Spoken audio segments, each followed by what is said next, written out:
want to begin this video by apologizing profusely to the costuming community. If you have stumbled upon this video after watching Bernadette Banner, Abby Cox, Carolina Zabrowska, or the like, you may be sorely disappointed as the historical accuracy ends here.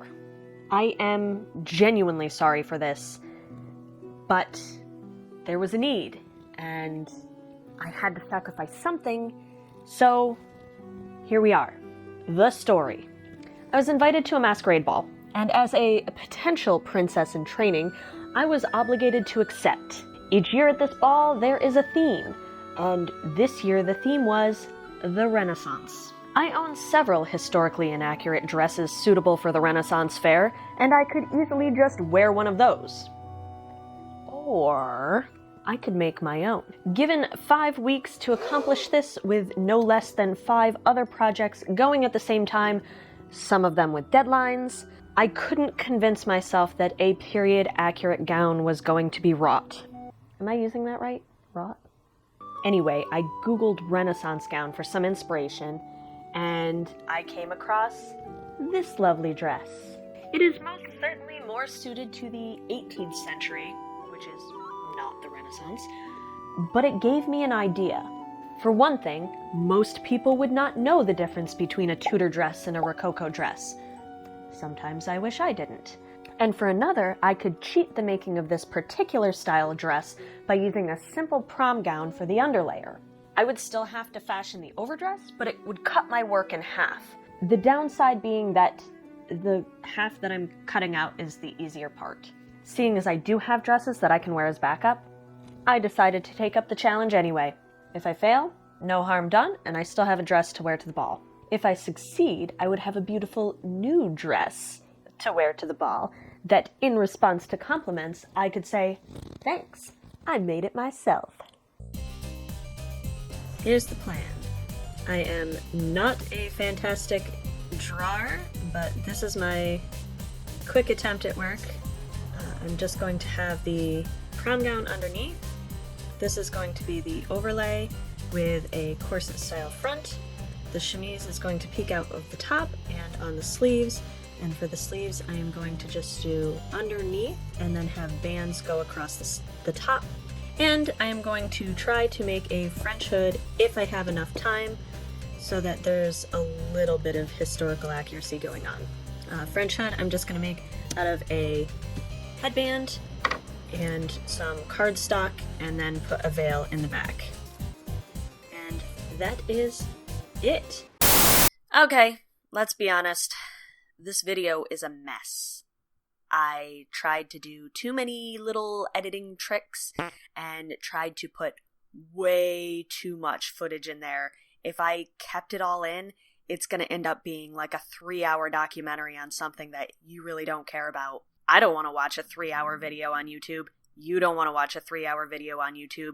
So editing me is going to do my best to just kind of fill in the gaps as we go along so this video makes sense, but doesn't take the rest of your life to watch. Here goes. So this is the dress that I found at the thrift store that I wanted to use. It's a beautiful dress, but a bit too small. So please do not get upset at the fact that I am taking this all and driving it through the fabric of this otherwise perfectly good dress, taking some grommets, putting them in the hole, and pounding it.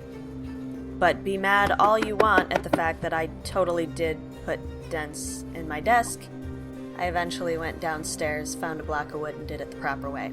And then I recorded me lacing this whole dress because filming me hates editing me. And editing me is at her mercy. Now this is what it looks like from the front, which is where it matters. The back is a little messy, but it does work for our purposes. If I were to ever wear this like to a Renaissance fair or something, I'd have to put more grommets all the way down to kind of cover up that mess, but it takes it in where it needs to, holds it together just fine. So the next thing we have to do is start on the skirt. So to start cutting out the skirt, I decided I was going to cut out a circle skirt, and I spent a lot of time trying to figure out how to cut it. And then I messed it up. So, I have a compass, however you want to say it, that fortunately just barely stretches to what I need it to be for a circle skirt, and I cut it on the wrong side. So, here I am cutting it on the correct side. You can tell because there's a fold there. Lesson learned, kids. Once I had it cut, I wanted to get the curve at the bottom even, which it probably isn't, but I did kind of a quick way of doing it where I folded it into quarters and then cut across the whole thing. And then I just tried to straighten it out by eyeballing it. In my humble opinion, if you're going to make your own dress, you better put a pair of big-ass pockets on it. And then of course I sewed it all together, I hemmed using a zigzag stitch, and I remembered to ease around the bottom of the skirt. Hoorah! So hands down, the best part of this project is the fact that I don't have a dress form, so I have to do all the draping on myself. So this is what we have so far. This is the skirt. I'm going to put some pockets right here where the seam is. I have to make a couple of panels to bring it out a little bit in front, and then I'll make 2 panels for the bodice, a panel for the back of the bodice, and then I will work on the sleeves. And I'm going to have this done by next Saturday, apparently. Looking good so far. So this was the nightmare that was draping the bodice, and that is guess and check. Put it on, take it off, cut it, put it back on, take it off, cut it, and then we got to the back of the bodice, and I had no clue what to do. So like an idiot, I traced the dress I was wearing before I started making this dress, and that dress is all stretchy and not the same fabric at all. And yet, for some reason, I was really surprised that it didn't work. Bulky. Really, I don't even know how to go about this. You know, this won't work. I am running out of ideas. And time. Running out of ideas and time.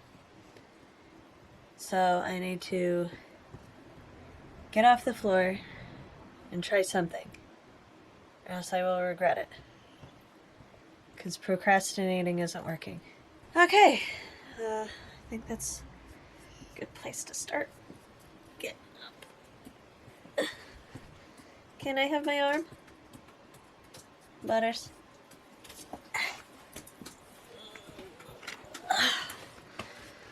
I know I've said this before, but I think I have an idea.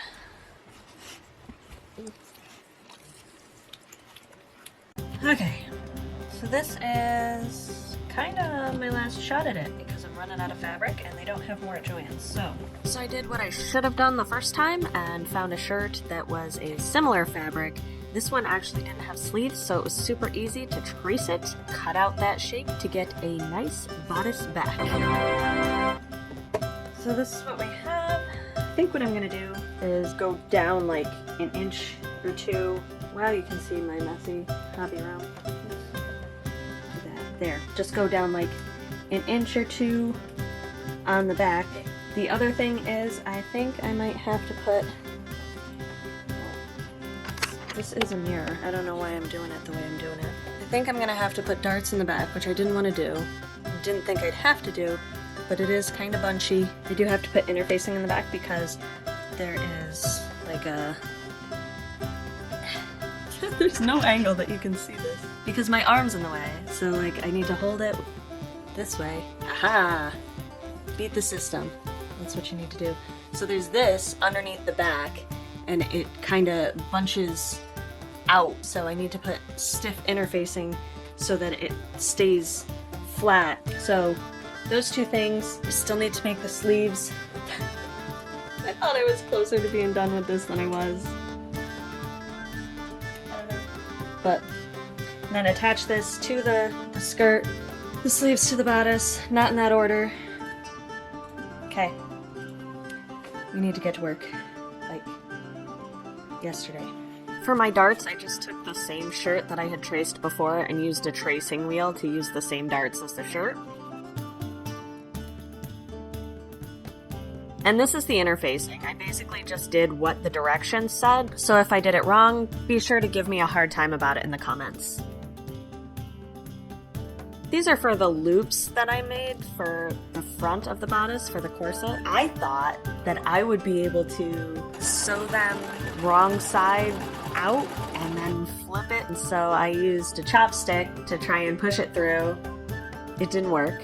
So then I tried to chop them up, thinking if they were smaller it would work, and I got one. It took me way too long, and I destroyed this one. I'm not sure I want to do that 9 more times. And yet, I tried. Then, as is the recurring theme of this video, I did what I should have done the first time and just top stitched it. Because I shouldn't be afraid to top stitch things. More on that in April. Pressing it first made this super easy and super fast. The finished product. We need to sew this to the bodice, and if I can get that much done tonight, I will be happy. Maybe not as happy as I could be, but happy enough. Okay. I have one big concern. The back doesn't sit flat. I don't know what to do. I don't know how to fix that. I'm just gonna have to go with it, I think. This is what we have so far. It is nearly a finished dress. I'm not using this ribbon as lace, just so you know. We are definitely 2 days away, and I still need sleeves, and I still want to make a French hood. We need to get started, and it is already 8:15 because I have no good excuse. So we need to get the sleeves done, get the bodice and the skirt sewn together, and then the dress will be done. Hopefully it'll be done tonight, so that tomorrow night I can spend making the French hood. When I say 2 days, I have a full-time job. I am not a stay-at-home, well, I'm not a wife at all, but I'm not a stay-at-home person. Okay, I guess start with the sleeves. And if I do say so myself, I think it looks pretty cool. Now I need to figure out the sleeves. I need this piece to just go to like right there. When you're draping on yourself, you gotta get creative. And to get my arm measurements, I used duct tape. And it worked. So, if you can't duck it, then I cut out my sleeve pieces according to my measurements. Made myself some straps. First time I tried it with elastic. We're not going to talk about that, it didn't work. I have this problem where I'm always afraid that I'm not going to have the right measurements for things, so I want to put elastic in like everything, so that just in case I'm wrong, it'll fit. And in this case, it made it worse. Like, it made it so much worse. And then I filmed like a half an hour of me sewing and not the sewing. I guess I just thought you'd want to see me and not what I was doing. I didn't get it on film, but I did finish the dress in time. And now it is the day of the masquerade ball. It's 1 o'clock. I have to leave a little after 5. That gives me a little bit of time to work on a French hood. So the other day at work, I did fashion a pattern for a French hood to go with a headband. If you're unfamiliar with what a French hood is. It's what you see like Anne Boleyn wear. This is just a pattern. I'm gonna cut this out of cardstock. I have some cereal boxes, so I'll use them. We're going to cover it with some fabric. I have some gold trim stuff. I also have some ribbon if I feel like there's a spot for that. I have this gold fabric and some leftover fabric from the dress. We're gonna see what we can make. This is pretty straightforward. I almost didn't include it because it didn't work out, but I think if you take your time and actually do a good job, this isn't a bad way of doing it. So I cut out the cardstock, I used a cereal box, used the pattern I had made out of paper to give it the right shape. Then I cut the slits in it so that I could wrap it around the headband. And then I just duct taped the ever-living out of it. I seriously used a lot of duct tape. I probably would have had time to do a better job at this, except my hot glue gun died and I had to go buy a new one after I spent like an hour trying to fix the one I had. But I digress. I covered the headband part with the gold and hot glued it on there. The top part I covered with the dress fabric, added a ribbon on there. You can see that best in this shot. Added some gold trim, then hot glued the rest of the gold fabric on the back for the veil. I didn't like the look of the veil because I didn't finish the edges. I just did a zigzag stitch around the edge so that it wouldn't fray, but it looked pretty tacky and cheap. I really wished I would have properly finished the edge before I made it into my hood, but I was pressed for time and I would do a better job if I ever have the opportunity or the need to make a French hood in the future. Overall, I'm really pleased with this project. It's definitely the biggest one I've taken on so far, and I couldn't be happier with how it turned out. The pockets were amazing, and the fabric was so easy to work with. I did goof on the sleeves by making them the same rather than mirror versions, but it all worked out and didn't look too bad. The French hood was very cheap looking, but it didn't stay on with the way I had my hair anyway. I really like this idea of taking existing dresses and turning them into something else, and since I have other dresses I purchased to potentially use for this project, you'll probably see this more often in the future.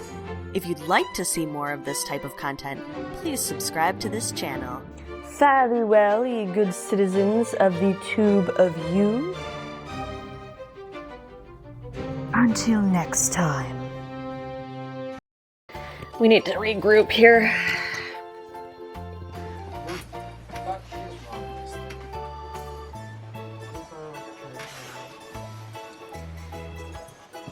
Whenever I'm on the floor, my dog thinks it's for him. Oh, I am actually really filming. Oops.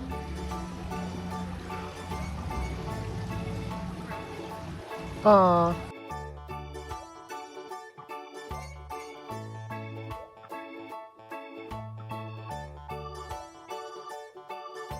Now that I've turned the microphone on, this is the sound check.